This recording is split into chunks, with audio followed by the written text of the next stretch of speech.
Now, what I don't understand is how you can still rough it up on the track and go as fast as you can. Where's that come from? Well, this is a great question. I remember going to Daytona after racing smaller racetracks. I started racing in 1986, 87, 88, and then I went to Daytona for my very first time, and I ran around that racetrack. And I ran around the racetrack. I ran about 2 laps. I come down pit road, and a good friend of mine as was my crew member, Jim Murray. His nickname was Toucan. He put his head in the window and he said, "What's wrong?" I said, "There's nothing wrong. Let me get my thoughts together. I've never held the car wide open in my life." It's strange because I also asked a great baseball pitcher one time. His name was Jason Isringhausen. He's a Hall of Famer for the St. Louis Cardinals. And I said, Oh, "Jason, I said, when you pitch and you pitch game 6 of the World Series in front of millions of people, I said, how do you do that?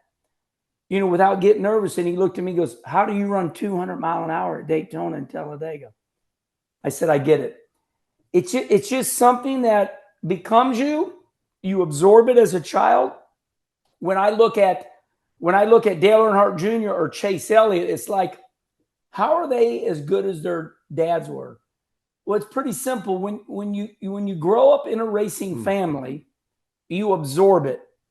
I was at the racetrack every weekend with my dad. I watched what he was doing. I was in the garage area with my brothers and my dad, and I watched what they were doing. And I guess the best way to answer you is it becomes you, because that's what you end up doing. And I liked it. I loved it. I was going to race. If my dad said you can't race, well, actually, my dad did say, he said, "You don't got enough money. You can't race." I'm like, "Dad, you don't understand. I'm going to race." And I made it happen. So it just becomes you, Brad. That's what happens. well, you say about the 2 laps at Daytona. You were the only car out there, is that correct? Yeah, we went down there testing. Now you're at Talladega. An accident can happen at any time. You can flip upside down, car catching fire, whatever. You, it seems to be that you're not thinking about any of that. You can't. Or are you? Well, if you get into the race car and you go, "Oh, I might wreck," then you shouldn't be in a race car, because your natural skills cannot take over. It's like Like a a pit. pilot. Yeah. Yeah, you can't get in that race car going, "Oh." However, you can hope for the best and prepare for the worst. So you do everything you can to take the safety precautions. And you don't want to wreck. But if you do wreck, you've done everything you know. You got a safe seat, you got good seat belts, you got a good helmet, you hook everything up properly. Because there's an old saying by the great race car driver that taught me a lot, Dick Trickle. Oh, He said, "You must first finish to finish first." So ah, nobody wants to wreck. Nobody wants to wreck because you want to win. You want to give yourself an opportunity to do as good as you can.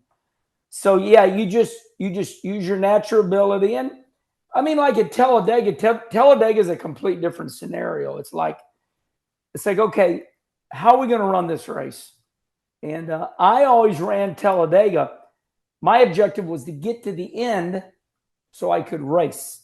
That is a different environment. That is not normal racing. Because if anybody makes a small mistake, you're going so fast, you just can't turn. If you turn, hell, you spin out because you're running 200 mile an hour. You can turn if you're running 80, 90, and even at that, it's hard.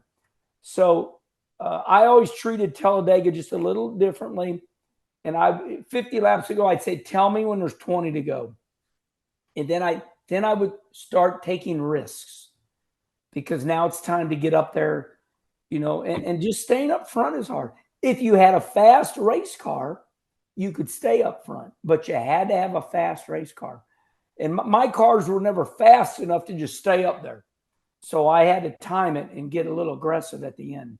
now I remember when I first got in the sport in our licensing company, you had Square D as a purple Yeah. paint scheme. Was that the sponsor? Yeah, Square D was a great company. That was, and I think that you have such a interesting perspective on the sport because you had to fight for sponsorship. You were with different teams trying to get a seat to ride. I mean, that's the love of the sport. So in my day, you got hired to drive the race car because of your ability. And I was a good talent when I first started racing. And then when I made it to the NASCAR Cup Series, so I ran ASA, then I ran the Busch Series, and in the Busch Series I won 9 races, and I was still good enough. And then when you got to the Cup Series, that's where the best meet. And I was just a good race car driver. In the Cup Series, I was not great. So the only way I could stay. Why would you say you were not great? Was it the car? Well, I know it was the car, but you don't place blame. The only Right. reason the only reason I know it was the car was because whenever and this is sad to say, but whenever a great race car driver got hurt, they called me.